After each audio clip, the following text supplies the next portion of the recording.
What if I told you that a practice as old as the hills, something many people write off as a relic of the past, holds a scientifically proven key to our mental and emotional health? For centuries, these songs have echoed in cathedrals and chapels, offering comfort to millions. But now, new research is revealing their hidden power, to literally change our minds for the better. And we're not just talking about faith. We're talking about neuroscience. We're discovering that the deep peace people feel when they sing a hymn isn't just in their hearts. It's a real, measurable event happening inside their brains. So what if the power of these songs is something even science is just now starting to understand?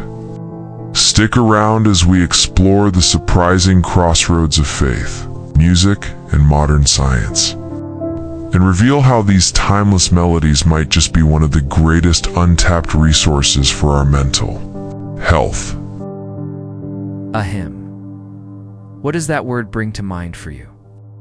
Maybe it's a dusty, leather-bound book in the back of a pew. Or maybe it's the sound of a grandparent's voice, a memory from the holidays, or that powerful feeling of voices rising together.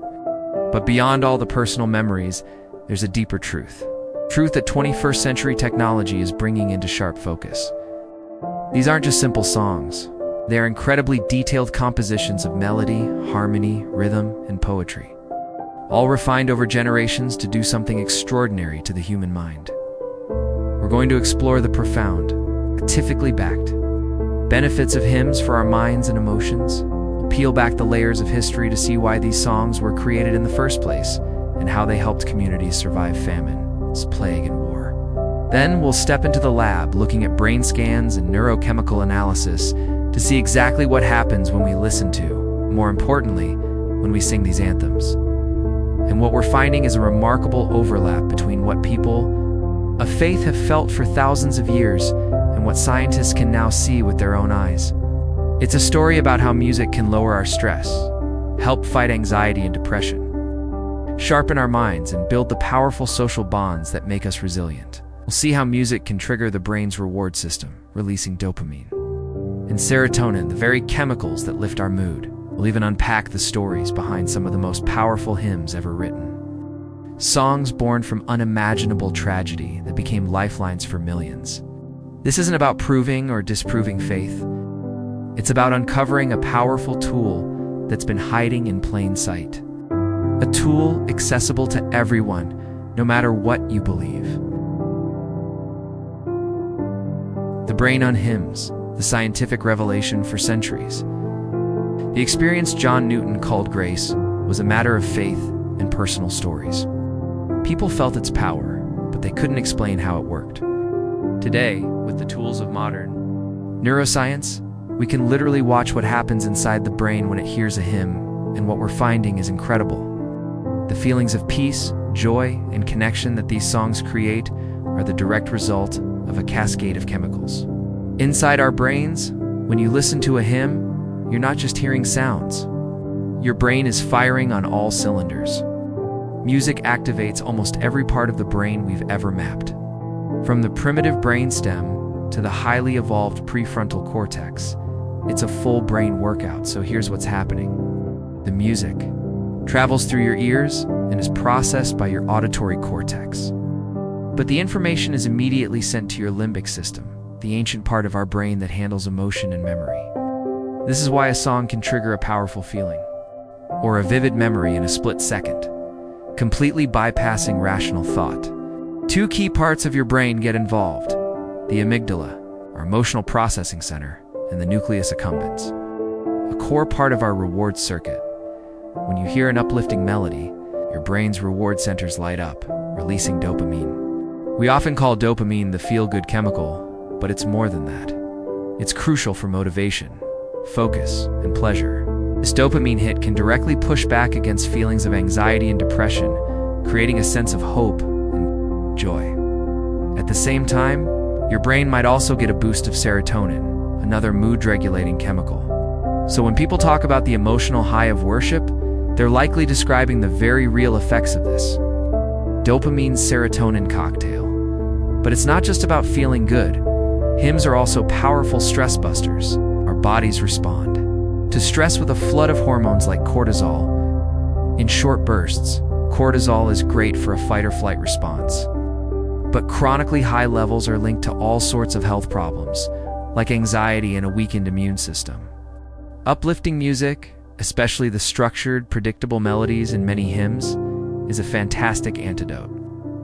Listening to this kind of music can significantly lower your cortisol levels, calming your entire nervous system, slowing your heart rate, and reducing blood pressure. One study even found that symphonic music lowered cortisol levels no matter what the listener's musical taste was, suggesting it's a fundamental biological response. And then there's the fascinating effect hymns have on memory. How can we remember the words to a hymn we haven't heard in 30 years? The answer, again, is in our brain's wiring. Music is deeply connected to the hippocampus, a part of the brain that's critical for our long-term memories. The blend of melody, rhythm, and poetry creates a package that's incredibly easy for our brains to store and recall. This link is so strong that it's become a key part of therapy for dementia and Alzheimer's disease. In moments that can only be described as miraculous, patients who have lost the ability to recognize their own family can often still recall and sing hymns from their past. Leading music therapist Alicia Clare confirms that singing can spark incredible outcomes even in the very late stages of Alzheimer's. It's helping to shift mood, manage agitation, and improve cognitive function. This works because music taps into brain pathways that can stay intact even when other parts have been severely damaged. For these individuals, a simple hymn isn't just a song, it's a lifeline back to themselves. The science is clear. Hymns are a form of non-invasive, drug-free therapy that can regulate our emotions, soothe our stress, and strengthen our memories. But their power doesn't just work on us as individuals. Maybe the most profound effect happens when we stop just listening and start singing together. The enduring song, a legacy of hope. To really get a handle on the power of hymns, we have to understand where they came from. A hymn is so much more than a song sung in a church. It's a musical expression of devotion, of hope, and of humanity's the biggest questions. The tradition goes back thousands of years to the Psalms of ancient Israel, which were really just poems set to music. These were the first hymns, sung to celebrate, to mourn, to praise, and to protest. For centuries, this music was mostly performed by trained choirs and clergy. But everything changed during the Protestant Reformation in the 16th century. Leaders, like Martin Luther, believed that everyone should be able to sing their faith in their own language. Luther himself wrote a ton of hymns because he knew that a catchy melody could carry an idea further and plant it deeper than any sermon ever could. Suddenly, the congregation wasn't just an audience anymore, it was a choir. This idea took off. And with the invention of the printing press, hymn books became common, letting these songs of hope travel across the world. This brings us to maybe the most powerful example of a hymn's ability to tell a story of incredible change, Amazing Grace. Today, it's probably the most famous hymn on the planet, a song of redemption that people recognize everywhere. But it was born from the brutal, dark world of the 18th century slave trade. Its author, John Newton, called himself a wretch, and he wasn't exaggerating. Born in London in 1725, he spent his early life rebelling against the faith his mother had tried to teach him. He was forced into the Royal Navy, but eventually found his way into the Atlantic slave trade, a job he did with callous efficiency. He was a man who profited from human misery, a life he later said was a moral and spiritual train wreck. But in 1748, something happened that changed his life forever. He was at the helm of his ship, the Greyhound, when a violent storm hit. The ship was battered so badly it was literally falling apart. A man was swept overboard from the very spot where Newton had been standing just moments before. Facing certain death, Newton cried out, "Lord, have mercy upon us." That was the beginning of his spiritual conversion. As he navigated the crippled ship through the storm over the next few weeks, he started to wrestle with the idea of a grace so powerful that it could save even him. It's a powerful story, but his transformation didn't happen overnight. In a tough reminder of how deep cultural evils can run. Newton actually continued to work in the slave trade for several years after his conversion, a fact he later deeply regretted. It wasn't until he left the sea, studied theology, and became a priest that his perspective fully shifted. It was there, working with the poet William Cowper, that he started writing hymns for his sermons. Around New Year's Day of 1773, to illustrate a sermon, Newton wrote the words that told his life story, "Amazing Grace. How sweet the sound that saved a wretch like me. I once was lost, but now I'm found, was blind, but now I see." The words are his spiritual autobiography. When he talks about dangers, toils, and snares, he's not being poetic. He's talking about his actual life. Later in life, Newton became a passionate abolitionist, mentoring the young politician William Wilberforce and using his own horrific experiences to campaign for an end to the slave trade. His 1788 pamphlet, Thoughts Upon the African Slave Trade, was a graphic, repentant account that helped change public opinion. The story of Amazing Grace is so important because it shows us what hymns do. They take our most complex, painful, and profound experiences, despair, salvation, transformation, and boil them down into a form that's both deeply personal and completely universal. The simple melody, paired with Newton's raw, honest words, created something that could carry this powerful message of redemption through the centuries. It shows that these aren't just pretty songs. They're tools for making sense of our own struggles and hopes, and that feeling of being uplifted. We're about to see that's not just a poetic idea. It's a neurological reality. The communal heartbeat. The power of listening to a hymn can do remarkable things to your brain, but a whole new level of power is unlocked when we sing together. There's a reason this communal act is so central to the tradition. It transforms a group of separate people into a single, unified whole, creating a sense of belonging that is essential to our well-being. And science is now showing us that this feeling of unity isn't just in our heads. It's happening in our bodies. When a group of people sings together, something amazing happens. Their bodies start to sync up. Studies have shown that the heart rates of choir members actually begin to beat in unison, rising and falling with the music. Their breathing aligns too. This phenomenon, called entrainment, is a powerful biological signal that you're part of a group. You're not just a collection of individuals anymore. You are literally on the same wavelength. This biological sync-up comes with another crucial chemical event, the release of oxytocin. It's often called the bonding hormone or social glue. Oxytocin is what creates feelings of trust, empathy, and connection. And multiple studies have shown that group singing can cause a spike in oxytocin levels. This hormonal surge helps dissolve the barriers between me and us, creating a powerful feeling of togetherness. It's the same hormone that bonds a mother and child. It works to forge powerful connections in a community. This is exactly why congregational singing has survived for centuries. It directly fights off one of the biggest threats to our mental health, loneliness. In a world where so many of us feel disconnected, being part of a singing group gives you a built-in community.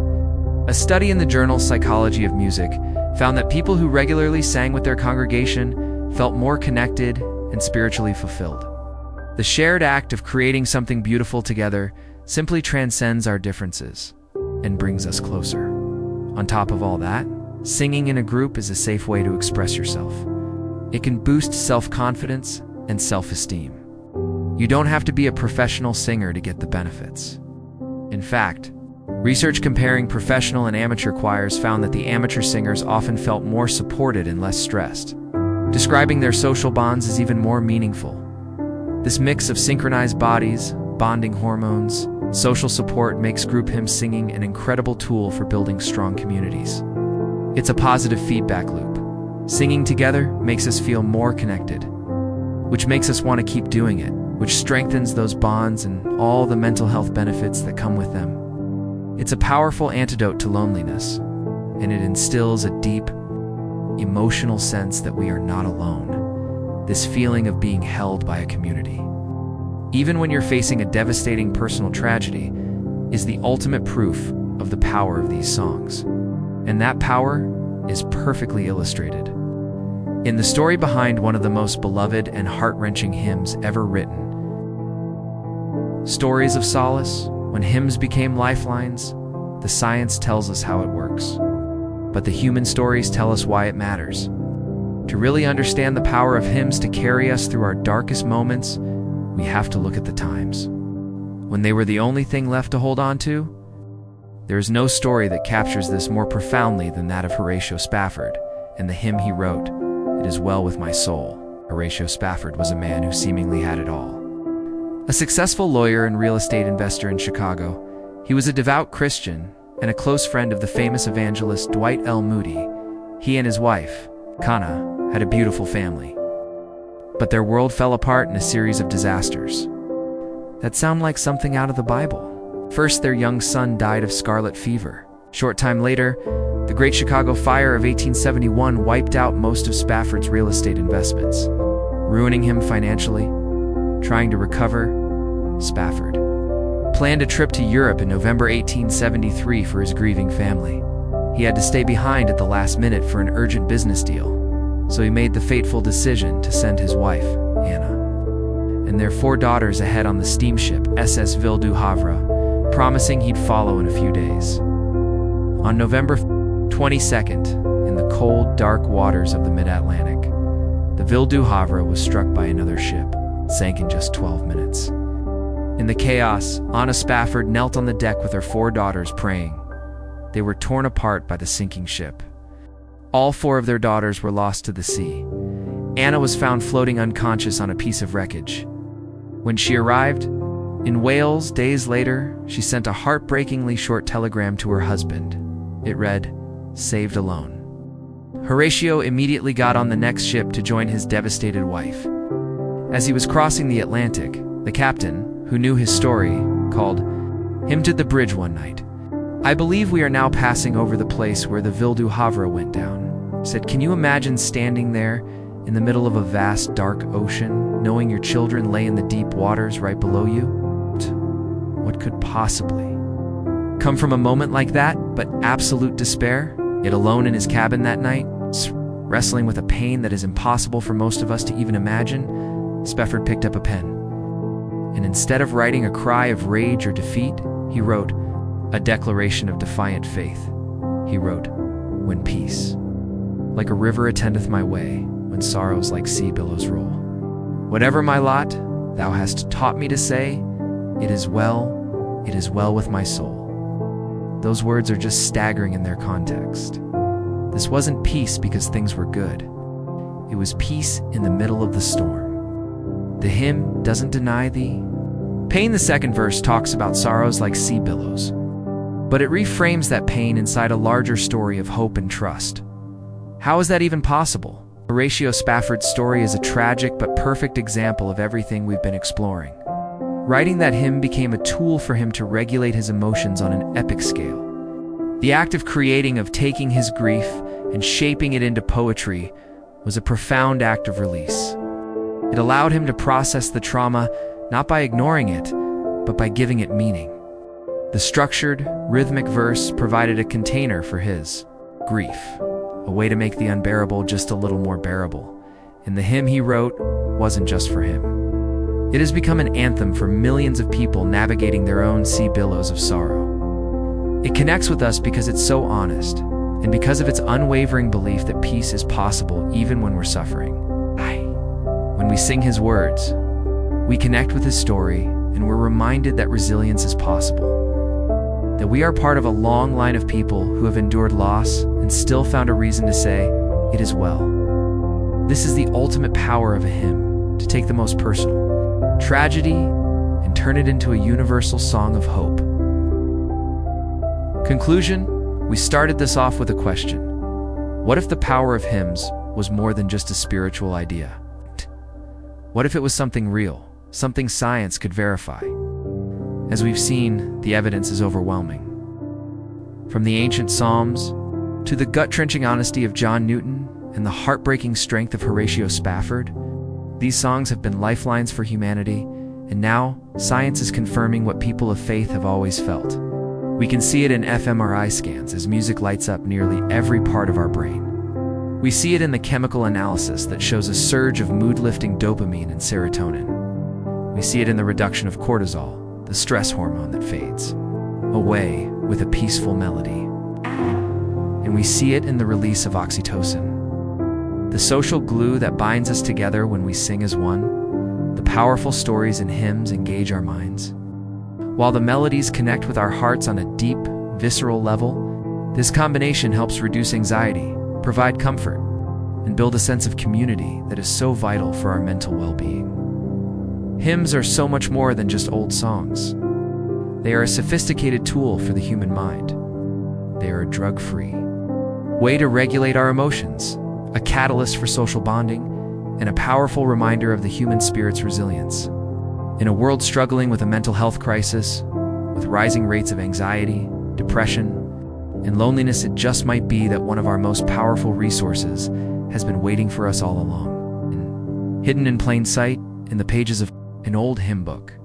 The power of uplifting hymns has been revealed, not to diminish faith, but to show that when it comes to healing, the worlds of science and spirit might just be singing the same song. Asterisk call to action: what hymn has lifted you up during a difficult time? What song holds a special meaning for you or your family? Share your story in the comments below. We read every one, and your experience is a vital part of this story. If this exploration of faith, history, and science resonated with you, please consider subscribing for more content that brings these worlds together. And finally, we've put together a playlist of some of the powerful hymns we talked about, including Amazing Grace and It Is Well With My Soul.